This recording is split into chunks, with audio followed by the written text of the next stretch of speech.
Hi all! Today for First Chapter Friday, I'm going to read the first chapter of Dove Arising by Karen Bao. This is science fiction, so those of you that like space stories, you might want to check this one out. So again, this is Dove Arising by Karen Bao. Chapter 1. Umbriel says I'm so good with plants because I'm as quiet as they are. He might be wrong. According to the oldest people here, green growths weren't always silent. Leaves once cartwheeled in the wind and storms snatched branches from trunks with deafening cracks. But these plants surrounding me are mute apple trees, strawberry bushes, and cotton shrubs with fibers and filaments of cellulose that would, if they could, complain about never anchoring in the earth and soil and never seeing the light of day, except through the carbon-reinforced glass of the Greenhouse 22 roof. I used to imagine their limbs lengthening towards the tantalizing sliver of a sphere along the horizon, trying to stretch away from this barren, cratered satellite and reach the earth we all came from. I stopped sympathizing with them at 13 when I converted the energy of my childish fancies into relentless concentration in primary education. Now we come to the greenhouses after class to make extra money. I don't try to understand the plants anymore. I just take care of them. Fate, Umbriel says. Because my name's pronounced like fate, it sounds like destiny's calling every time someone addresses me. This one's growing quickly. Can you bring me the steak? He stands a few meters down the row of flowering apple trees, scrutinizing a branch that has gotten too long and upset the balance of the sapling. It looks like one of those old earth buildings called skyscrapers, shrunken down and ready to tip over. Ironic, that name. We are closer to the sky than they ever were. To reach him, I leap across the plants between us. There are no grav magnets above our heads, so acrobatics unimaginable in the rest of Base 4 are possible here. I relish the sight of my billowing white clothes until gravity pulls me back down. We strap a pole to the sapling's trunk so that the lengthening branch doesn't cause it to tilt further. Umbriel's awkwardly tall body resembles the skinny tree we're disciplining, a likeness intensified by the matching green of his clothes. Smiling, I scoop smelly compost from a box with a small shovel and spread it in a ring around the base of the trunk. Moisture hits my scalp while I work. The spray nozzles in the ceiling have released water onto the left side of my head. Umbriel bunches his sleeve tight around his hand and uses it to soak up the droplets in my tightly coiled hair. Let's hope this dries before Dorado sees it. Aren't you a waste of water? H2O is dear to us. It costs 3 Sputniks for 1 liter of canteen of the stuff to drink. If we're lucky, Dorado, the head agricultural specialist who never enters the greenhouses himself, isn't watching the cameras closely. He's old, at least 70, and dozes off on the job unless he's shaking his cane at us clumsy young folk. In spite of the inconvenience we caused him, I think he likes us. When we were 11, Umbriel tripped over a pumpkin vine and landed face first in a clump of Vaccinum 8, a bioengineered variety of fist-sized blueberries with savagely poisonous leaves. Dorado heard shouts of agony through the security screens, saw splotches of scarlet erupt on Umbriel's skin, and summoned a team of medics on the spot. It was a special case, he told us, because we were young. Normally, he wouldn't call medics for workers' non-lethal accidents.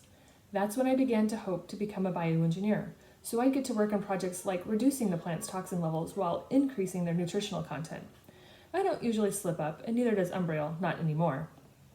We trained under heavy supervision for 3 years before they gave us duties, and for good reason. Greenhouse plants supply the bulk of the base's nutrition, as well as the cotton in our robes and the oxygen we breathe. Above my head, solar-powered filters dump carbon dioxide into the greenhouse and pump oxygen to the rest of the base. I'll admit that I'm distracted today. This morning, my mother left for her job in the journalism department with circular blue imprints under her eyes.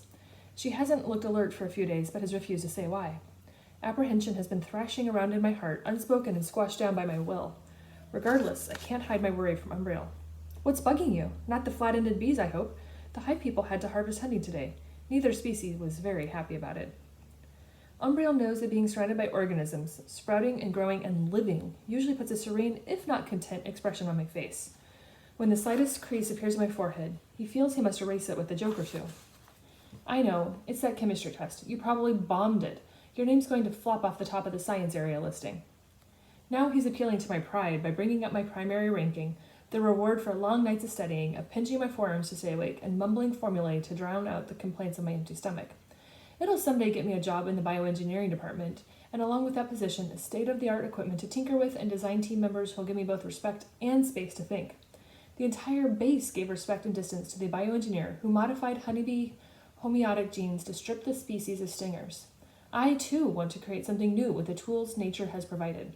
I'd also like to earn an engineer's high salary, though that's secondary.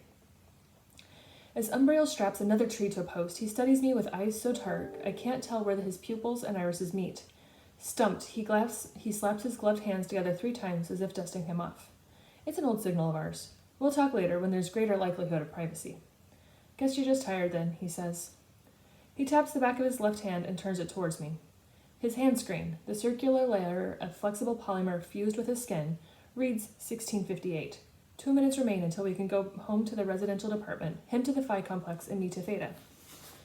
When we finished off the compost, we walk past other temperate fruit-bearing species to the perimeter of the dome. Our 2-person transport, made of fiberglass embedded with carbon nanotubes, has a nose shaped like an old-fashioned bullet. It's a retired militia ship that has been stripped of its tinted shell and fitted with a storage bin on the rear, into which we pile our shovels, hose, empty compost sacks, extra stakes, and soil gloves.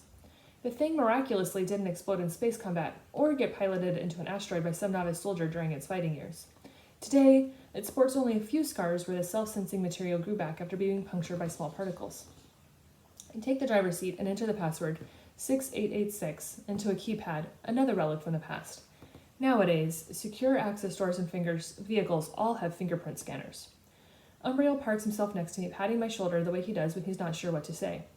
Last year, we took our first pilot's tests, excited at the prospect of flying the endless distances between the agriculture terminal and our assigned greenhouses instead of hitching a ride with the older workers. Because I had scrutinized the steering mechanisms and studied the transport manual, I passed the written and practical portions in half the time allotted. Umbriel didn't. He forgot the scientific names of the delicate plants over which we're not allowed to fly and failed the written. I'm secretly glad that he can't travel far by himself.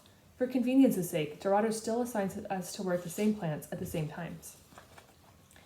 I crank the bottom thruster level all the way up. With a sputter, the old transport lifts us 2, 4, 6 meters in the air. I set the transport to lateral mode, push the joystick. I try 3 times before it stops jamming, and we're flying over the garden below. Umbriel sucks in her breath, uncomfortable with me doing something as dangerous as piloting a transport. I'll never get used to this. Next year, I'll pass that, exam. I glance at him and laugh at how he polishes his incisors with his tongue. Our code for blast, how dumb. Not far from sticking our tongues out like annoyed little kids, which is precisely the point. There's the familiar whoosh of cold air and the change of scent from plant fragrances to plastic and glass as we exit Greenhouse 22 into the main terminal of agriculture. My eyes painfully adjust to the shift from soothing green to blinding white. The entire interior of Base 4 is white, which best insulates us from the volatile temperature fluctuations of the moon's crust. My body slumps as the grav magnets in the ceiling repel the diamagnetic water molecules in my system to make me as heavy as I'd be on Earth. If not for the magnetic force supplementing lunar gravity, everyone would shrivel from muscle atrophy or osteopenia. We zip past the greenhouses, each half a kilometer in diameter and climate controlled to suit its plant species. Greenhouse 17, tropical fruits. 14, cotton and indigo. 13, coniferous forest. Last year, when Dorado assigned us to 12 paddy crops, we wore bizarre rubber overalls and sowed rice, poking each other with muddy fingers whenever we finished a row. Finally, I parked the transport in the lobby. Leaving the transport in its designated spot, we step out and enter the expansive atrium where Base 4's complex network of hallways meets. Each of the 6 bases has its own departments needed for subsistence, from agriculture, where food is grown, to culinary, where it's prepared, to market, where it's finally sold. Law, defense, sanitation, recreation, they all serve concrete purposes in our lives. We always know where to go when we need something, but many departments are off limits to non-employees, like journalism, where my mother works. Umbriel slings an arm around my shoulder. People push and shove, all wearing the robe colors of their respective apartment complexes. Scattered throughout are black-suited clusters of militia soldiers, or, as we call them, beetles. Their shiny visored black helmets obscure their faces, mimicking the reflectivity of insect shells. Wrongdoers must hide their activities from both the beetles and the 2-meter-high convex security meters that stretch towards the ceilings. Civilians are supposed to check the security mirrors and report suspicious activity to the nearest beetle, but I've never seen any criminals in action. Maybe that's because I don't pay enough attention. I don't want to approach the intimidating militia. Headlines from the Luna Daily roll across the dome ceiling in block-shaped print. Mission to Oberon successful, samples to be transported to geology lab. Base 3 militia halts earthbound attack. The capital letters on the high-resolution screens worsen the visual clutter, and the pulsing crowd makes my discomfort around large numbers of people impossible to ignore. Umbriel clutches me tighter, using his height and sure footwork to drive us through. Standing Committee commends Base 1 agricultural production. Sometimes the committee, the 6 people, 1 from each base who govern the moon, directly addresses the public. I'm glad they're not appearing on the news tonight because they'd make my head spin even faster from fear. Whenever they give a public address, they use lighting that reveals only their silhouettes, turning them into towering black shadows. Hiding their features allows them to lead quiet lives outside of the government buildings. They also use pseudonyms. If I met the Base 4 representative in Market, I wouldn't recognize her. Fortunately, the chances of an unknowing encounter with a committee member are tiny because the committee resides on Base 1 to facilitate meetings. The oldest base is located all the way near the North Pole on the rim of the Peary crater. On contrast, Base 4 is a few kilometers from the equator on Oceanus Procellarum, one of the dark basalt seas formed by ancient magma deposits, and slouches against the wall of the Copernicus crater, which protects its western portion from meteorite bombardment. After exiting the huge dome and bumping along arched white hallways barely wide enough for me and Umbriel, we reached Theta, one of 20 identical apartment complexes. A 4-meter-high letter Theta greets us out front. The can-shaped elevator takes us up to the 8th floor. At my apartment, 808, I press my fingertip to the scanner and the doors slide open. We stop in the white cylinder of a bedroom I share with my sister to stow agriculture shovel, trimming knife, and gloves under the shelf that holds my little moss garden. The stuff grows under the angiosperms in the greenhouses. Dorado considers it parasitic, so we pluck it away. But I once snuck some home, filled a tray with pilfered soil, and laid stripes of light green sphagnum and brownish cat moss across its surface. I'd get locked up if anyone felt I'm cultivating unregulated life forms, but it's worth the risk. The moss brings me peace in a life of constant studying, working, and looking over my shoulder. It's the most low-maintenance companionship one could ask for, and it reminds me that things are more than what they seem. Its uneven clumps look like shrunken versions of Earth's rolling hills, and the sporophyte stalks resemble trees.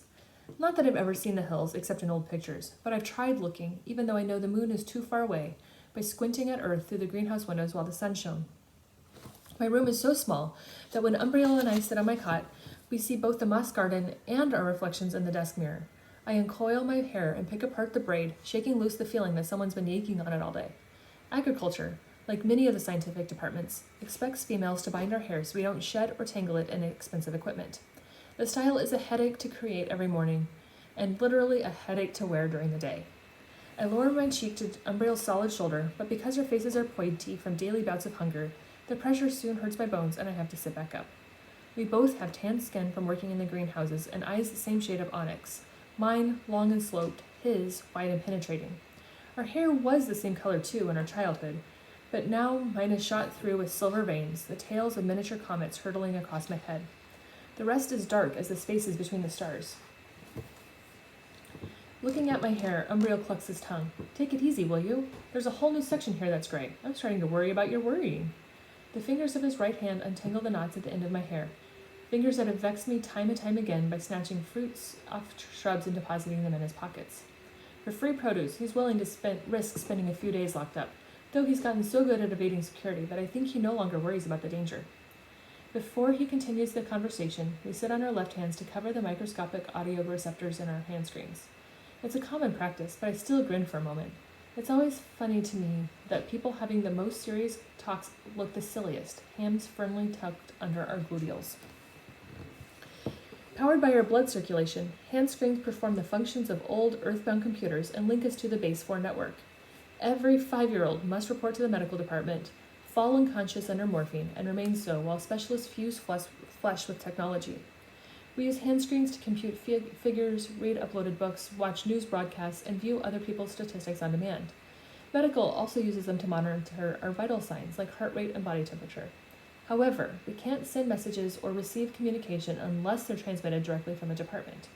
And everyone knows, but the committee doesn't tell us, that in some undisclosed location, their agents listen to the multitude of hand screen feeds to root out threats to national security. Maybe the committee's okay with our knowing because it discourages bad behavior. I've never felt unsafe, but I wish they'd leave us alone. What was bothering you earlier? Umbriel says. I guess this has all been wrong so far. Oh? A third person appears in the mirror, fragmenting our short-lived privacy. We turn away from our reflections. Umbriel huffs in annoyance, but I don't, not after I see who it is. My 10-year-old sister, Anka, stands at the door, staring at us with eyes identical to mine, except that hers glisten with innocence, and at this moment, fear. She could have been me 5 years ago with her full cheeks and black hair, but she allots herself more words per hour than I ever did. I tug Umbriel to his feet. Can you guys come out? Anka's voice is a nervous whisper, turned down to about 5% of its usual intensity. Her hands are clasped together, right palm concealing her hand screen. There's this weird boy. The door light blinked and I forgot to check the camera and I opened up and now he won't leave. No. We haven't had an unexpected visitor since last year when my brother Cygnus was quarantined for a vicious stomach virus. 3 weeks later, medical dumped him on our doormat, having hoisted away 20% of our savings for his treatment. I remember learning that earthbound creatures like mice and birds have such high heart rates that their pulses sound like humming. I'd never thought my own heart could take off at a pace that might rival theirs. But as the three of us tumble into the main room, it misses beat after beat, saving them up for what will come. And that is the end of chapter 2 of Deva Rising.